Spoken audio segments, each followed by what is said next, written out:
यहाँ पर सभी खाने के कुछ न कुछ हम लोग को उद्देश्य है। हम लोग जिस उद्देश्य को पूरा करने के लिए यहाँ पर आते हैं, हम लोग का सभी का अपना इच्छा रहता है कि हम लोग यहाँ पर आते हैं, कुछ सोच के आते हैं।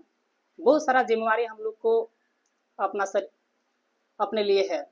अभी हम लोग यहाँ पर हैं, कल हम लोग यहाँ से विभिन्न जगह पर रहेंगे, लेकिन सबसे पहला बात है कि अगर हम लोग यहाँ पर आए हैं, कुछ पूरा करके ही जाएंगे। जब तक हम लोग सक्सेस होकर नहीं जाते हैं, नौकरी वगैरह नहीं करके जाते हैं और समाज में हम लोग जा करके दिखाएंगे कि हम लोग इतना दिन बोकारो में रहे हैं, कोचिंग किए हैं और कुछ नहीं कर पाए, तो ये हमारे लिए बहुत बड़ा दुखद होगा। इसीलिए इस उद्देश्य के लिए हम लोग यहाँ पर आते हैं कि यहाँ पर आए हैं तो कुछ प्राप्त करके ही जाएं, और इसके लिए हम लोग को पढ़ना पड़ेगा। बिना पढ़े तो दुनिया में कुछ भी नहीं मिलता है।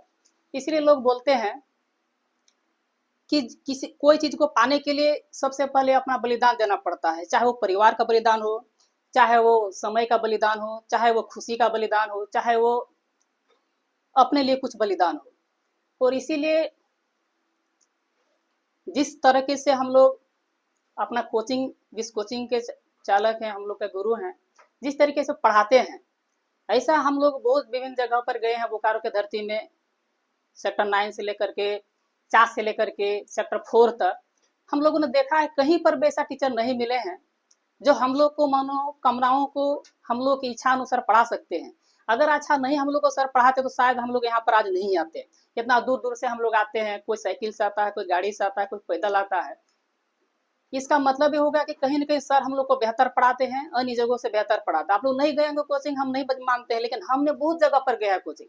सेक्टर 4 भी आकाश में भी गए हैं, सेक्टर 9 में तो कोई सा कोचिंग नहीं होगा जहाँ पर हम नहीं गए हैं। लेकिन कोई ऐसा मास्टर नहीं है जो आज तक मेरा मनोकामना पूरा कर पाए हैं या हमको अच्छा से बता पाए।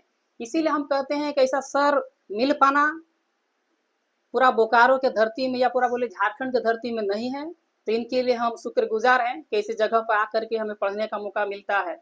और यहाँ पर जब भी आते हैं तो जब तक हम लोग कुछ प्राप्त करके नहीं जाएंगे तो ये सर के लिए भी और हम लोग के लिए भी बहुत दुर्भाग्यपूर्ण परिस्थिति होगा कि इतनी अच्छा माहौल में रहने के बाद भी हम लोग कुछ प्राप्त नहीं कर सकें। इसीलिए सर से हम लोग जितना हो सके सर से लेने का कोशिश करें। हम लोग तो अभी जब तक नौकरी नहीं लगे कुछ तो दे नहीं पाएंगे, लेकिन आशा और उम्मीद करते हैं कि आने वाले कल आपका कोचिंग भी हम लोग की अन्य तरह हम लोग के ही तरह और बच्चे आए यहाँ पर पढ़ने के लिए, चाहे वो हम लोग के माध्यम से हो, चाहे वो सर के माध्यम से हो। क्योंकि हम लोग इतना दिन पढ़ने के बाद भी अगर नौकरी अगर नहीं कुछ कर पाते हैं तो हमारे लिए भी दुर्भाग्यपूर्ण होगा कि हम लोगों ने इतना दिन रह करके कुछ प्राप्त नहीं किए। इससे सर का भी मनोबल गिरेगा। इसीलिए हम लोग जितना हो सके अपना तन मन धन पढ़ाई में लगा दें, और यही आशा और उम्मीद रहेगा कि जब तक हम लोग सक्सेस नहीं हो पाएंगे, अभी हम लोग कितना संघर्ष कर लें, जब तक हम लोग कुछ प्राप्त नहीं कर पाते हैं, चाहे वो किसी भी माहौल में हो, किसी भी क्षेत्र में हो, खासकर तो सबसे पहले कुछ उद्देश्य को प्राप्त करने के लिए नौकरी करना पड़ेगा, छोटा मोटा ही चाहे क्यों ना हो। उसका बाद ही हम लोग आशा आकांक्षाओं को हम लोग पूरा कर सकते हैं। हमारी परिस्थितियां ऐसी नहीं है कि जो हम लोग आज आ रहे हैं कल यही परिस्थिति रहेगा।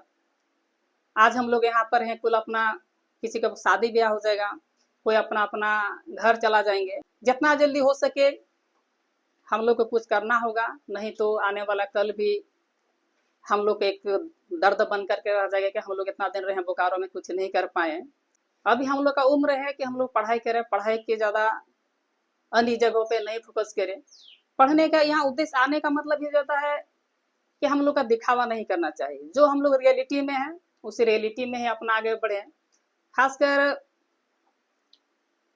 हम लोग का जो टेस्ट का टॉपिक मिलता है उसमें ज़्यादा फोकस करना चाहिए, क्योंकि वहीं से हम लोग का ज़िंदगी की शुरुआत हो जाता है। अगर हम लोग आज देखिए 100 हम लोग नहीं कर पाते हैं, हम लोग भी बहुत बार एग्जाम दिए 100 नहीं कर पाते हैं, सोचते हैं कि हम लोग में क्या क्या कमियां रह जाता है जिसके चलते हम लोग 100 नहीं कर पाते हैं। क्योंकि अब देखिए NTPC का एग्जाम है, ग्रुप डी का एग्जाम है, तो हर हाल में एगो सेट मार ही देते हैं। अगर हम ऑफलाइन मारते हैं तो इसे 3 घंटा करीब लग ही जाता है, क्योंकि सेट मारना है, फिर उसका रिवीजन करना है। उसका बाद बोकारो में रहने के लिए, घर को चलाने के लिए, जिस तरह का परिवार को चलाने के लिए पैसा का आवश्यकता पड़ता है, इस तरह बोकारो रहने के लिए भी पैसा का आवश्यकता पड़ता है। इसके लिए भी थोड़ा मोड़ा ट्यूशन भी पढ़ा करके अपना टाइम पॉकेट खर्चा निकल जाता है। तो इसमें क्या होता है कि समय का बहुत अभाव लगता है। लेकिन हाँ, इतना हम कह सकते हैं कि 1 मिनट भी ऐसा नहीं जाता होगा जिसमें बिना पढ़ाई के गुजरता होगा।